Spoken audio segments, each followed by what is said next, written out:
Ladies and gentlemen, the Chief Minister of the National Capital is here with us. A bigger round of applause, please. And please welcome the Chief Minister of the National Capital, Ms. Rekha Gupta, and she's going to be in conversation with Times Group's Editor-in-Chief, Navika Kumar. A huge round of applause, please. जोरदार तालियों के साथ स्वागत कीजिए रेखा गुप्ता जी का.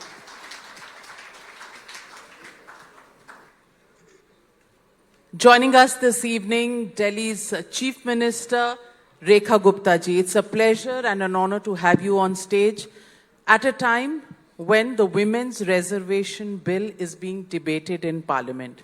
Rekha Gupta ji, मैं आपसे पूछना चाहती हूँ, 33% रिजर्वेशन की जो पहल बीजेपी की सरकार ने की है, प्रधानमंत्री नरेंद्र मोदी जी ने ऊंचे लफ्जों में कल कहा कि क्रेडिट देने को भी तैयार हैं, बिल पास करो. आपको लगता है बिल पास होगा? आसार कोई नजर नहीं आ रहे. देखिए, मैं समझती हूँ कि आज के समय की जरूरत जो है, देश की आधी आबादी 70 करोड़ महिलाएं भारत की, उनकी निगाहें पुकार पुकार के कह रही है कि इतने सालों तक हमने इंतजार किया, आज वो इंतजार खत्म होना चाहिए. देश में वुमेन रिजर्वेशन बिल पास होना चाहिए. विधानसभा में, लोकसभा में महिलाएं पहुंच सकें और इस देश के लिए होने वाले सभी निर्णयों में उनकी सहभागिता हो और देश की तरक्की में कंधे से कंधा मिलाकर के वो चल सकें. आज वो उनका हक उन्हें मिलना ही चाहिए और पूरे देश की महिलाओं को ये उम्मीद है कि आज पक्ष विपक्ष हर व्यक्ति उस ओर देखेगा जहां महिलाएं सोच रही हैं कि हमें ये अधिकार मिले और एक मुश्त सब इकट्ठे होकर के देश की लोकसभा में इस बिल को पारित करेंगे. लेकिन Rahul Gandhi ji leader of opposition है, कह चुके हैं कि ऑपोजिशन इस बिल का विरोध करेगा, वो इसे कभी पास नहीं होने देगा. आप समझती हैं कि इस बिल को प्योर रिजर्वेशन बिल ही रहना चाहिए था? डीलिमिटेशन का जो मुद्दा साथ में आ गया है, कहीं ना कहीं विपक्ष इसको एक कॉन्स्पिरेसी थियोरी के तौर पे देख रहा है. नविका जी, मैंने देखा है कि इतने सालों में ये बिल जब जब आया, 1992 से शुरू होता होता जब भी आया, कितनी बार पटल पे रखा गया, कितनी बार रिजेक्ट हुआ, कई बार वो पन्ने फाड़े गए, कभी एक कारण तो कभी दूसरा कारण, परंतु ये बिल पास ना हो. लोगों ने इसी तरह की, अलग अलग पॉलिटिकल पार्टी ने इसी तरह का व्यू रचना रची और आज भी वही हो रहा है. आज कहीं डीलिमिटेशन की बात कह के, कहीं परिसीमन की बात कहते हुए, कहीं पर कोटे में कोटा की बात करते हुए, कोई ना कोई कारण देकर के मुझे लगता है कि क्यों इस बिल को अटकाने की और लटकाने की तैयारी की जा रही है, जबकि ये देश की महिलाओं का अधिकार है. आज आज़ादी के 78 साल बाद भी यदि हम अपने देश की महिलाओं को ये अधिकार नहीं दे सके तो ये हमें सोचना होगा कि हम कहाँ खड़े हैं. आज हमारे समकक्ष जनसंख्या वाला चाइना, आज वहाँ कितना रिप्रेजेंटेशन है, आज बाकी देशों में कितना रिप्रेजेंटेशन है. यदि हम देखें तो हमारी देश में तो लोकसभा में मात्र 14% पे वुमेन रिप्रेजेंटेटिव हैं और विधानसभाओं पे तो 9 और 10% से ज़्यादा बढ़ नहीं पाती है. तो कहीं तो हमें समझना पड़ेगा, कहीं तो एक मानवीय दृष्टिकोण के साथ में ये देखना होगा कि इस देश की अर्थव्यवस्था पे, इस देश की व्यवस्थाओं पे, डिसीजन मेकिंग पे, निर्णयों पे महिलाओं का भी हक है. लेकिन राहुल गांधी कहते हैं कि प्रधानमंत्री मैजिशियन हैं, उन्होंने मैजिक किया है, ऑपरेशन बालाकोट का, ऑपरेशन सिंदूर मैजिक किया है और उसी तरह से महिला बिल का भी मैजिक कर रहे हैं. अफसोस है आज हर एक भारतीय को कि जब सेनाओं के शौर्य पे प्रश्न चिन्ह लगे. अफसोस है हर एक नागरिक को कि जहां हमारी सेनाएं देश की रक्षा के लिए ना दिन देखती हैं, ना रात देखती हैं, ना अपने प्राणों की चिंता करती हैं और सर्जिकल स्ट्राइक से लेकर के ऑपरेशन सिंदूर तक अपनी जान को जोखिम डाल करके देश की रक्षा करती हैं, देश का मान सम्मान और स्वाभिमान बढ़ाती हैं. और ऐसे में नेता विपक्ष इस तरह की घटिया टिप्पणी करें, मुझे लगता है कि शर्मसार है पूरा का पूरा भारत और भारतीयता.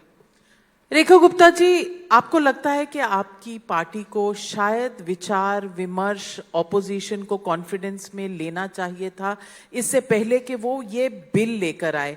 क्योंकि एक फॉर्मूला की बात होती है कि 50% हम बढ़ा देंगे सीटें। वो फॉर्मूला का बेसिस क्या है?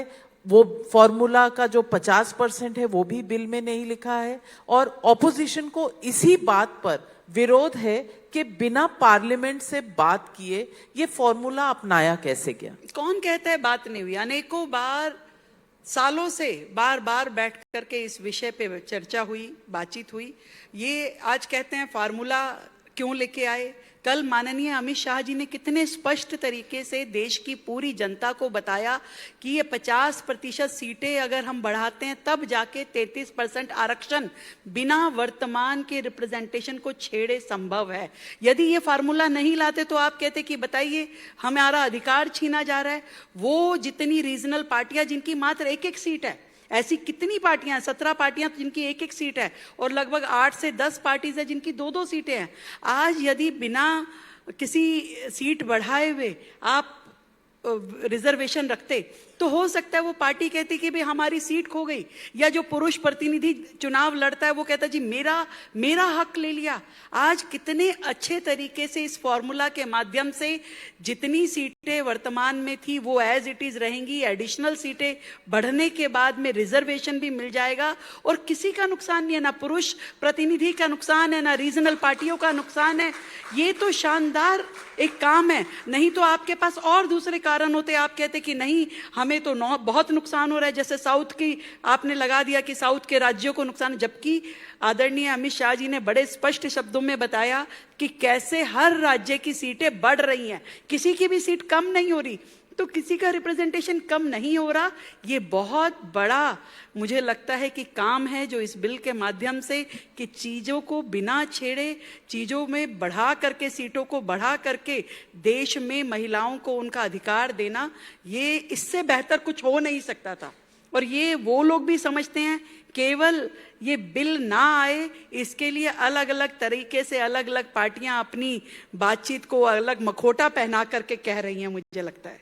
रेखा गुप्ता जी, लेकिन कहीं ना कहीं साउथ की पार्टियों का जो चिंता है वो ये है कि अगर आप सीटें बढ़ाते हैं 50%, आप परसेंटेज में जो कैलकुलेट करते हैं वो एब्सोल्यूट नंबर्स में उनको घाटा देता है। यानी कि तमिलनाडु की सीटें बढ़ेंगी, लेकिन जो यूपी से उनका फर्क है सीटों का एब्सोल्यूट नंबर में, वो ज्यादा हो जाता है। अभी 39 सीट्स हैं अगर तमिलनाडु की, यूपी की 80 है, तो 41 का फर्क है। बढ़ने के बाद वो 120, ये सिर्फ 59 सीटें होंगी, यानी कि 61 का फर्क हो जाएगा। इससे एमपी लैड फंड भी एब्सोल्यूट नंबर में उन राज्यों को ज्यादा मिलेंगे, इन राज्यों को कम मिलेंगे। इस पर आप क्या कहें? देखिए, नजरिया उनका अपना दिया हुआ है, अपना पहनाया हुआ है। आज जिस तरीके से पूरे देश के प्रतिनिधि लोकसभा में पहुंचते हैं, और उसी तरीके से आगे आने वाले समय में भी उसी परसेंटेज में लोकसभा में पहुंचेंगे, कहीं कोई फर्क नहीं है। फर्क केवल उनकी सोच का है, उनके विजन का है। आज काले कपड़े पहन के और बिल को आग लगाने से केवल महिलाओं के प्रति उनका नजरिया दिखाता है, वो सोच दिखाता है कि वो कल भी ये सोचते थे कि महिलाएं आगे नहीं आनी चाहिए, वो आज भी यही सोचते हैं। इतनी घृणा कि आप आग लगा रहे हो उस बिल में, ये आप समझ लीजिए केवल राजनीतिक कारण नहीं है, ये कहीं ना कहीं वो सोच है जो चाहती है कि महिलाएं पहले भी घर में थी और आज भी वहां रहनी चाहिए, विधानसभा और पार्लियामेंट तक पहुंच के कहीं ये आत्मनिर्भर ना बन जाएं, कहीं इस देश के निर्णय ये महिलाएं ना करने लग जाए, ऐसी सोच है उनकी। लेकिन रेखा जी, क्या महिलाएं मोहताज हैं इस बिल के पारित होने की? क्या महिलाएं यूं ही आगे नहीं बढ़ सकती?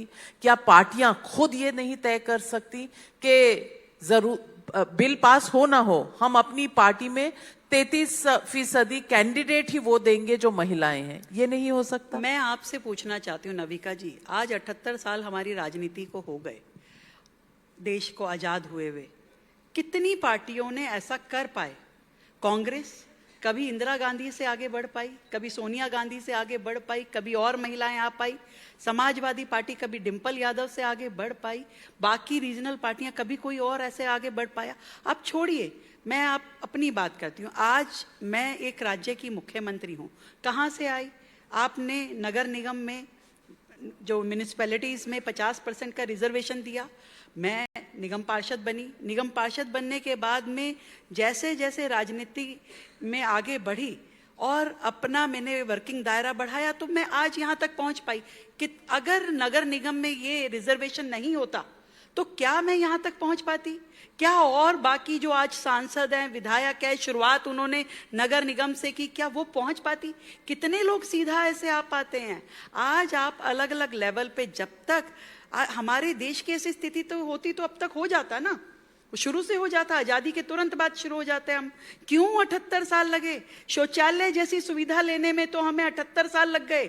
आज मोदी के आने के बाद में देश को शौचालय मिल रहे हैं। महिलाएं ओपन डेफिकेशन के लिए चाहती थी, आप सोचती हैं ऐसे ही राजनीतिक सीट मिल जाएगी, प्रतिनिधित्व मिल जाएगा बिना किसी रिजर्वेशन के? अगर ऐसा माहौल होता तो माफ कीजिएगा नविका जी, ये लड़ाई बड़ी आसान होती, इतनी मुश्किल ना होती। इसके लिए आपको रास्ता देना पड़ेगा, एक मजबूती देनी पड़ेगी ताकि देश की आधी आबादी आगे आकर के इस निर्णय प्रक्रिया का हिस्सा बने, वुमेन लेड डेवलपमेंट का हिस्सा बन करके अपने देश को आगे बढ़ाएं। ये जरूरी है। आपको अजीब नहीं लगता कि पंचायत लेवल पर, नगर निगम के लेवल पर रिजर्वेशन हो पाई, लेकिन उससे आगे जो कहा जाता है कि सेकंड टियर और फर्स्ट टियर ऑफ गवर्नेंस है, पार्लियामेंट या विधानसभा, वहां नहीं हो पा रहा है? ये माइंडसेट की प्रॉब्लम है या डिटर्मिनेशन की? दोनों की। माइंडसेट की भी प्रॉब्लम है और उनकी प्रतिबद्धता की भी प्रॉब्लम है, क्योंकि आज जब आपने ऊपर के दायरे में रह करके म्यूनिसिपैलिटी का डिसीजन किया तो आपको लगा कि ये जो आग है ये मुझ तक नहीं पहुंचेगी। पर जब आपको लग रहा है कि विधानसभा में मेरे समानांतर आकर के कोई महिला खड़ी हो जाएगी या लोकसभा में खड़ी हो जाएगी तो शायद ये बर्दाश्त नहीं हो रहा है कुछ लोगों से। और ये भी बात समझनी होगी कि वो आसान निर्णय था उनके लिए कि नगर निगम में दे दीजिए तो चुपचाप बैठ जाएंगे, हो जाएगा। पर जैसे ही ये एहसास हुआ कि इस पूरी लोकसभा में भी महिलाएं अपना भागीदारी चाहती है, उस दिन उन्हें खतरा महसूस होने लगा कि शायद मेरी कुर्सी ना हिल जाए तो इतने बड़े बड़े मठाधीश जो सालों से बैठे हुए हैं उनको ये लगता है कि आज मेरे ऊपर आँच ना आए, इसलिए इस आग को वहीं बुझा दो। और इसीलिए वो पर्चे में आग लगा रहे हैं कि आग उन तक ना पहुंचे। पर ये आग है, ये ज्वाला है, ये नारी शक्ति है, फूल नहीं चिंगारी है, ये भारत की नारी है, ये बढ़ के रहेगी। राहुल गांधी इतना डरते हैं नारी शक्ति से कि वो लोकसभा में अपने हक की चिंता करते हुए नारी को आगे नहीं आने दे रहे। नहीं डरते तो हाँ क्यों नहीं कहते हैं? नहीं डरते तो ये बिल पारित क्यों नहीं हुआ? इतने सालों तक कांग्रेस सत्ता में रही तो क्यों नहीं करवा पाए? मैं पूछना चाहती हूं, क्या कारण रहा कि कांग्रेस के इतने सालों के राज में ये बिल कभी पास नहीं हुआ? क्यों मोदी जी को आने के बाद इसमें इतनी दृढ़ता के साथ खड़ा होना पड़ा?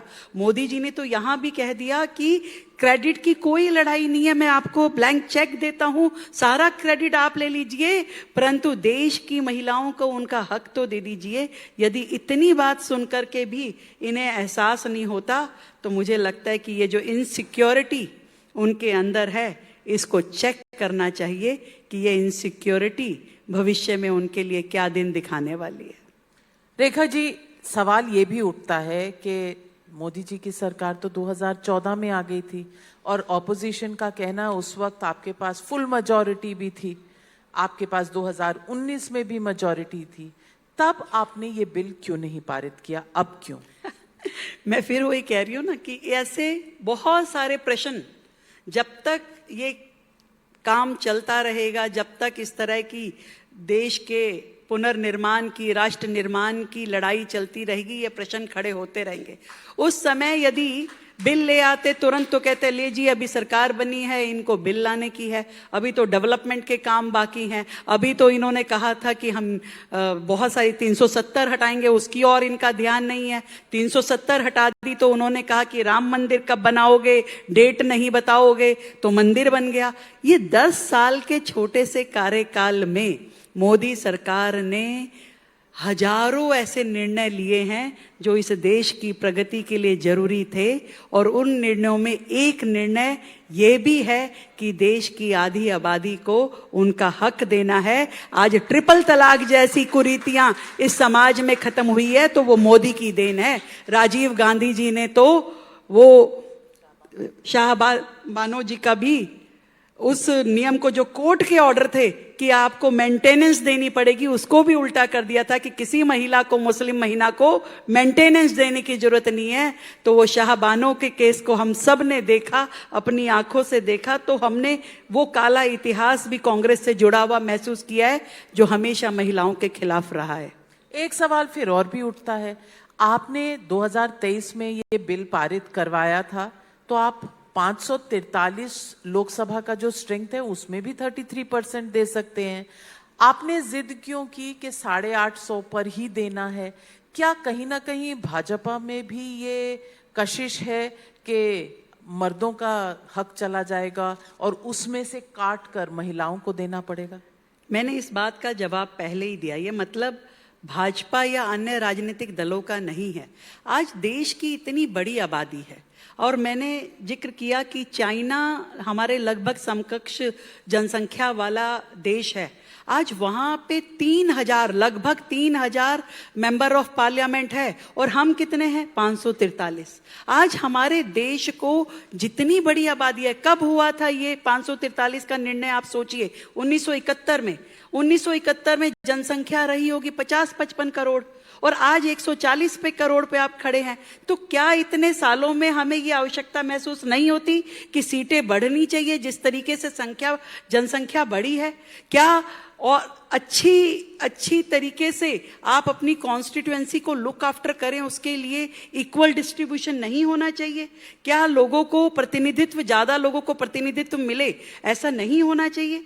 क्यों हम ये सोच रहे हैं? और शायद मैं आपको निश्चित रूप में कहती हूं, अगर 543 की बात करते तो ये वाइस से वर्षा दूसरी तरफ जाते कि देखिए ये तो इतनी बात कर रहे हैं, इनको बढ़ा लेना चाहिए था। अगर बढ़ाते तो हम आपके साथ होते, अब नहीं है। तो ये तो इनको करना ही था जो अब ये कर रहे हैं। बात न्याय की है, बात अधिकार की है, जो देश की महिलाओं को मिलना चाहिए, और यहां वहां की बात करने से कोई लाभ नहीं है। महिलाएं साक्षात प्रश्न पूछ रही हैं, सामने से खड़ी होकर पूछ रही हैं कि बताइए आपका क्या निर्णय है, आप महिलाओं के साथ हैं या नहीं है? सामने की लड़ाई है ये। मैं पूछना चाहती हूँ कि बीजेपी की सरकारें लगभग पता नहीं 19, 20, 25 कितने राज्यों में हैं, आप वाहिद एक महिला मुख्यमंत्री हैं। 33% आपके अंदर से भी तो शुरू हो सकता। बिल्कुल हो सकता था, और भारतीय जनता पार्टी ने अपने संगठन में 33% रिजर्वेशन दिया है, पर इन हाथों को और मजबूत करने की जरूरत है। तभी तो मोदी जी कह रहे हैं कि भाई ये रिजर्वेशन बिल लाइए।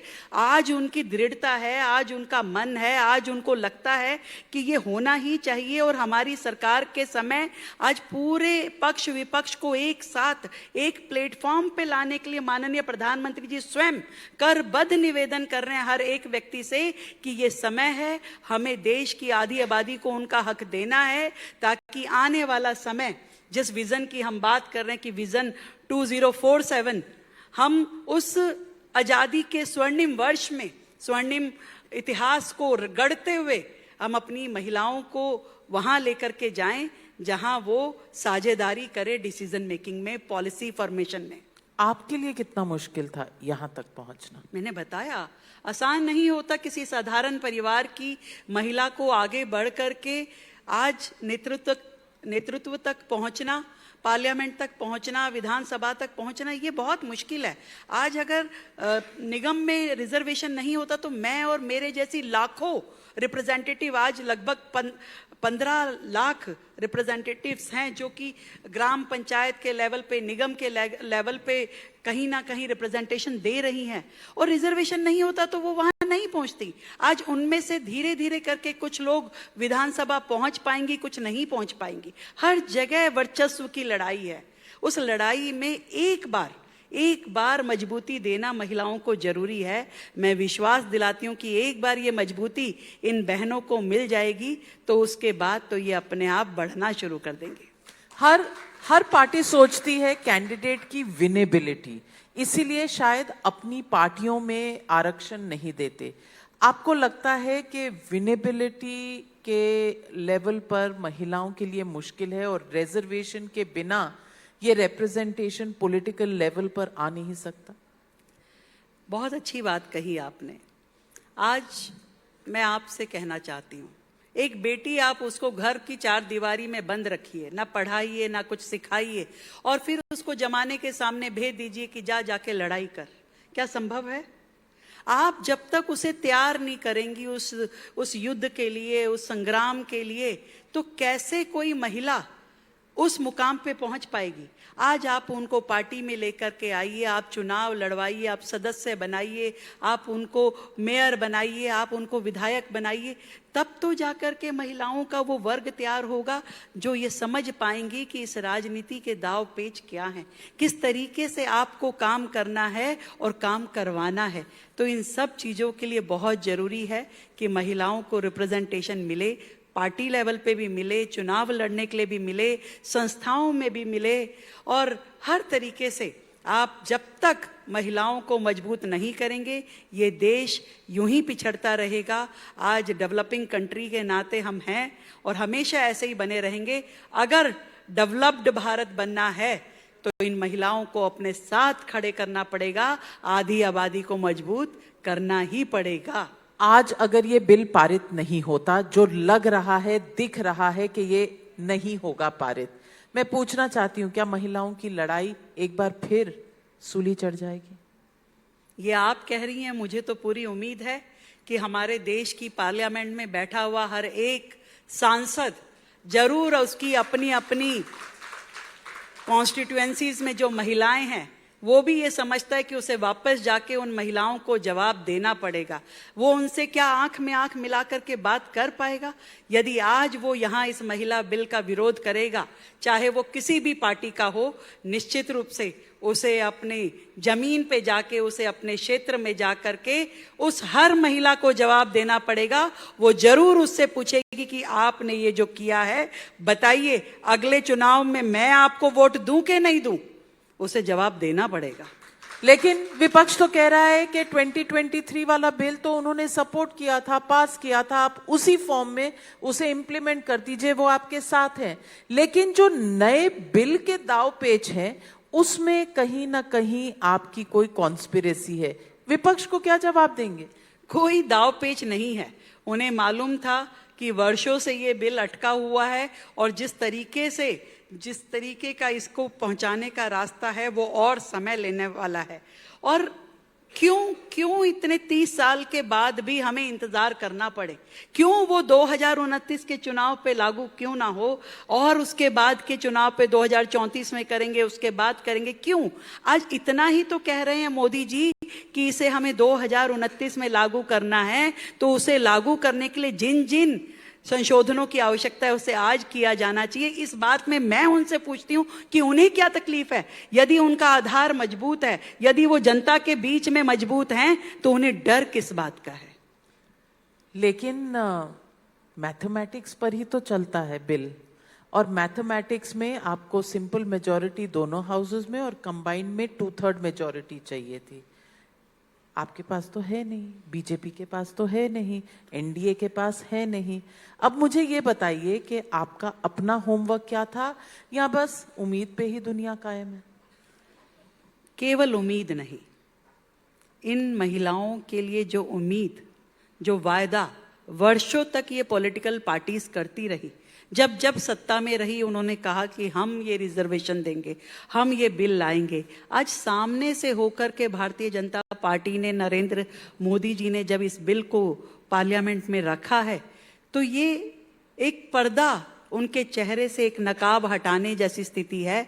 या तो वो इस बिल के साथ होने चाहिए, और वो अगर नहीं होते तो देश को जवाब भी उन्हीं को देना है कि उनका महिला विरोधी चेहरा जो देश और दुनिया के सामने आने वाला है। इतना ही कह सकती हूँ हर एक उस सांसद के लिए जो इसमें अपनी भूमिका सही रूप में अदा नहीं करेगा कि समर शेष है नहीं पाप का, भागी केवल व्याध, समय लिखेगा उनका भी इतिहास जिन्होंने इसमें भाग नहीं लिया। तो फिर क्या ये माना जाए कि महिला आरक्षण सक्सेसफुल ना भी हो तो बीजेपी की राजनीतिक जीत है?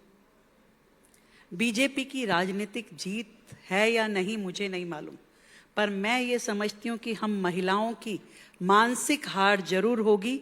यदि ये बिल पास नहीं होता तो हमें ये जरूर ध्यान आएगा कि देश पहले भी इन रूढ़िवादी सोच में लिपटा हुआ था, है, और शायद ये जंजीरें हमें खुद ही तोड़नी पड़ेगी, क्योंकि इसके बाद कितना और इंतजार करेगा देश। आज आज़ादी के 78 साल बाद भी यदि देश की महिला को निगाह उठा करके पार्लियामेंट की ओर देखना पड़ रहा है कि मुझे मेरे अधिकार दो, आज वो युवतियां, आज वो महिलाएं जो यहाँ इस सदन का हिस्सा बनके निर्णय प्रक्रिया का हिस्सा बनती, उन्हें यदि मौका नहीं मिलता है तो हमें ये समझना पड़ेगा इस लड़ाई को किस तरीके से लड़ना है। यदि संसद भी हमारी मदद नहीं कर पाएगी तो कौन मदद करेगा, इस बात को तय करना बाकी है। रेखा गुप्ता जी, ये युद्ध शायद जारी रहेगा, लेकिन मैं सिर्फ इतना पूछना चाहती हूँ कि कम से कम दिल्ली से आप शुरुआत कर सकती हैं।